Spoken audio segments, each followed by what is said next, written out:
আসসালামু আলাইকুম। আমার পেছনের এই ছবিটা আমি জানি না যে আজকের দিনে বিশ্ব মিডিয়াতে কোনো শিরোনামের ছবি হবে কিনা বা বিশ্ব মিডিয়াতে কোনো হাইলাইটেড ছবি হবে কিনা, তবে আমাদের দৃষ্টিতে এটা আসলে একটা হাইলাইটেড ছবি। পাকিস্তানের সমর্থকরা বাংলাদেশের পতাকা নিয়ে স্লোগান দিচ্ছেন এবং সেই জায়গাটায় বাংলাদেশ বাংলাদেশ অংশটুকু তো বুঝতে পারছিলাম, বাদবাকি অংশটা কমেন্ট্রি বা ধারাভাষ্যের শব্দের মাত্রার কারণে খুব একটা বুঝতে পারেনি। কিন্তু দৃশ্যপট দেখে যেমনটা মনে হচ্ছে যে একটা ভ্রাতৃত্বপূর্ণ সম্পর্ক তারা স্থাপনের চেষ্টা করছে, বা ক্রিকেট মাঠে এই ধরনের দৃশ্য দেখাটাও এটা মনে হয় যে আমাদের জীবদ্দশায় এরকম একটা দৃশ্য দেখে যেতে পেরেছি, সেটা অবশ্যই একটা ইতিবাচক দিক। তবে এই যে সামগ্রিক ঘটনাটা বা ক্রিকেট মাঠে পাকিস্তানি সমর্থকদের বাংলাদেশের পতাকা হাতে স্লোগান দেওয়ার বিষয়টা মূলত এই মুহূর্তে পাকিস্তানের রাজনৈতিক প্রেক্ষাপটের একটা রিফ্লেকশন আমরা বলতে পারি। কারণ পাকিস্তানের রাজপথে রাজপথে গেল 2 দিন ধরে আমরা যে বিষয়টা দেখতে পাচ্ছি, টুইটারে বেশ কিছু ভিডিও আমাদের সামনে চলে এসেছে, যেখানে আমরা দেখতে পেয়েছি যে মোটামুটি গেল শুক্রবার থেকেই পাকিস্তানের ছাত্র জনতা কিংবা সাধারণ মানুষ তারা পাকিস্তানের পতাকার সঙ্গে সঙ্গে বাংলাদেশের পতাকা হাতেও রাজপথে নেমেছে। তারা আন্দোলনের সময় বাংলাদেশের পতাকাকে ব্যবহার করছে, বাংলাদেশের বিভিন্ন স্লোগান ব্যবহার করছে। এবং সবচেয়ে উল্লেখযোগ্য ব্যাপারটা হচ্ছে যে বৈষম্য বিরোধী ছাত্র আন্দোলনে ছাত্রদের যে ভূমিকা, কিংবা তার পরবর্তী সময় সাধারণ মানুষ যেভাবে একাত্মতা পোষণ করে পরবর্তী সময় একটা সরকার পতনের দিকে নিয়ে যাওয়া, এই সামগ্রিক দৃশ্যপটটাকে কিন্তু পাকিস্তানের বর্তমান ছাত্র জনতা কিংবা সংবিধান পুনরুদ্ধার নিয়ে যারা কাজ করার চেষ্টা করছেন, কিংবা যারা এই মুহূর্তে সাবেক প্রধানমন্ত্রী ইমরান খানের মুক্তির দাবিতে আছেন, তারা এই ঘটনা থেকে অনেক বেশি মাত্রায় অনুপ্রাণিত হয়েছেন। যে পথ দেখায় সে সবসময় এগিয়ে থাকে। বাংলাদেশের এই ঘটনাটা পাকিস্তানের মানুষের মনেও দাগ কেটেছে এবং তারা তাদের নিজস্ব পারপাস সার্ভ করার জন্য কিন্তু বাংলাদেশের কাছ থেকে অনুপ্রেরণাটা নিয়েছেন। টুইটারে আমরা বিভিন্ন ভিডিও দেখছি এখন পর্যন্ত, যে ভিডিওগুলোতে বাংলাদেশের বিভিন্ন গানকে তারা তাদের মতো করে গাওয়ার চেষ্টা করছে, বিভিন্ন স্লোগান তারা ব্যবহার করছে, এবং এই ভিডিওগুলো কিন্তু মোটামুটি গেল 1 সপ্তাহ ধরে বেশ ঘুরে ঘুরে আমাদের টাইম লাইনে আসছে, যেটা দেখে একটা বিষয় কিন্তু একদম বোঝাই যাচ্ছে যে বাংলাদেশের যে ঘটনাটা সামগ্রিকভাবে গেল মাসে বৈষম্য বিরোধী ছাত্র আন্দোলনের নেতৃত্বে পরবর্তী সময় সাধারণ মানুষ একাত্মতা পোষণ করেছে, এই সামগ্রিক ঘটনাটা বহির্বিশ্বেও ব্যাপকভাবে আলোচিত হয়েছে, চর্চিত হয়েছে, এবং একটা প্রজন্মের কাছে এটা একটা অনুপ্রেরণার অনেক বড় অংশ, যে অনুপ্রেরণার অংশটা যেটা আমরা পাকিস্তানেও আসলে এই মুহূর্তে দেখতে পাচ্ছি।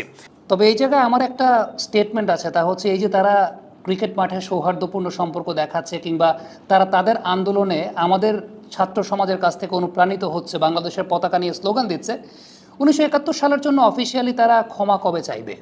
সেটা একটা প্রশ্নের জায়গা অবশ্যই থাকে, যে তাদের যে সময় যে সরকার আসছে না কেন, অফিসিয়ালি 1971 সালের জন্য তারা কি বাংলাদেশের কাছে ক্ষমা চাইবে কিনা, সেটা একটা প্রশ্ন আমি একজন বাংলাদেশি হিসেবে তো রাখতেই পারি।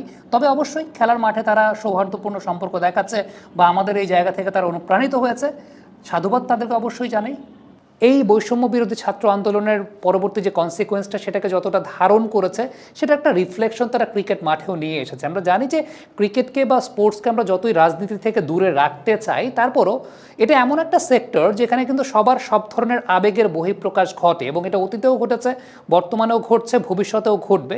যে আপনি আপনার একদম যে আবেগ যেটাকে বলা হয়, সেই আবেগের বহিঃপ্রকাশটা আপনি সেই জায়গাটায় তুলে ধরবেন বা তুলে ধরার চেষ্টা করবেন। এবং ক্রীড়াঙ্গন আসলে এমন একটা মঞ্চ যেখানে হয়তো বা বিশ্ববাসীর কাছে একটা মেসেজও কিন্তু দেয়া যায়, যে আপনি বিশ্ববাসীর কাছে এমন একটা মেসেজ দিচ্ছেন।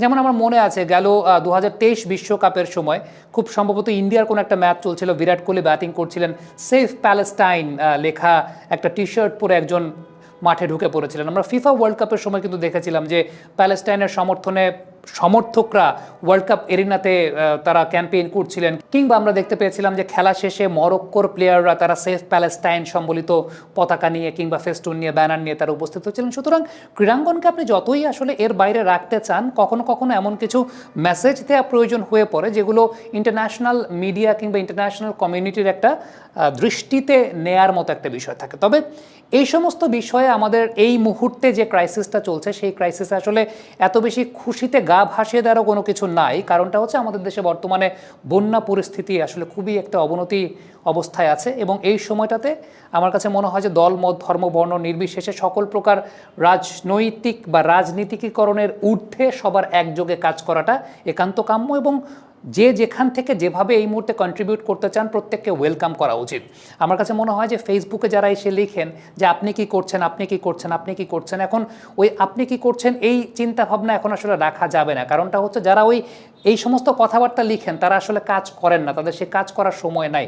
অগাধ সময় যেহেতু আছে তখন এই কারণে বসে বসে এই সমস্ত কথাবার্তা লিখেন। কারণ অনেকে দেখা যায় যে যারা হয়তো বা তিনি যে কাজটা করছেন সেটা অন্যকে দেখে অন্যকে অনুপ্রাণিত করতে চান, আবার অনেকে আছেন যারা হয়তো বা নীরবে নিভৃতে কাজ করতে চান।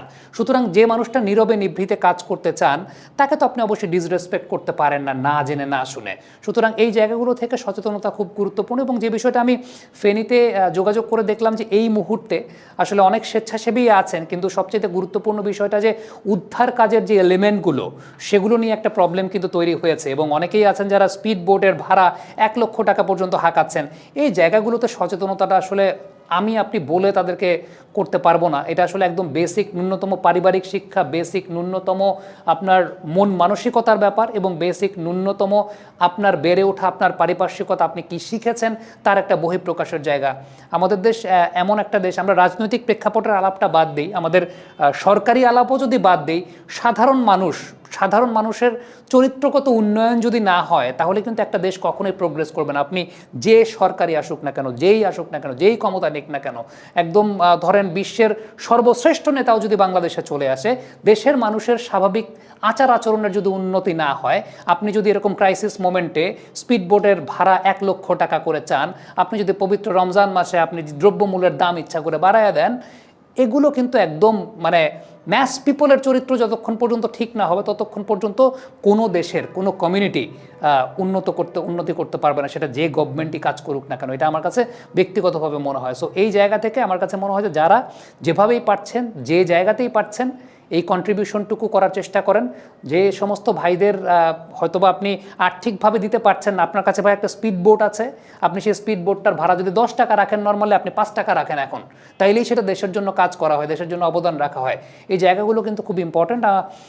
অনেক ক্রিকেটাররাও এই কাজে এগিয়ে এসেছেন। 10-12 ক্রিকেট ক্লাব নামে একটা ক্লাব আছে, আমি সেই ক্লাবের হয়েও খেলি মাঝে মধ্যে।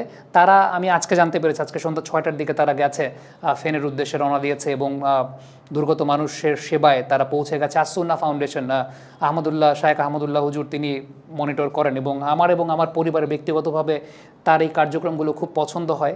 সেখানেও অনেকে কিন্তু চাইলে ডোনেট করতে পারেন, অনেক ফান্ড রেজ করা হচ্ছে, সেই জায়গাগুলোতে আপনারা কাজ করতে পারেন। সুতরাং যাদের হয়তোবা এই মুহূর্তে যাওয়া পসিবল হচ্ছে না, কিন্তু আপনি পরোক্ষভাবেও কাজ করতে পারেন, এবং অনেক ওয়ে আছে। আপনি চাইলে, আপনি যদি সৎ থাকেন, আপনি অনেকভাবে অনেক কিছু করতে পারেন। সুতরাং আমার কাছে মনে হয় যে কোনো কিছুতে আত্মতুষ্টিতে ভোগার চাইতে এই মুহূর্তে দেশের জন্য কাজ করাটা খুব গুরুত্বপূর্ণ, এবং সেটা সকল প্রকার রাজনৈতিক মতাদর্শের ঊর্ধ্বে থেকে। কারণ দিন শেষে দেশটার নাম বাংলাদেশটা যদি থাকে, বাংলাদেশের মানুষ যদি ভালো থাকে, তখন আমি রাজনীতি নিয়ে অনেক ডিবেট করতে পারবো, আমি রাজনীতি নিয়ে অনেক কথা বলতে পারবো, আপনার আমার রাজনীতি নিয়ে অনেক গঠনমূলক ডিবেট হতে পারে। কিন্তু আগে দেশটাকে রক্ষা করতে হবে। দেশটাকে রক্ষা করার জন্য সবাইকে একসাথে কাজ করতে হবে। Thank you very much. Comment বক্সে আপনাদের মন্তব্য জানতে চাই।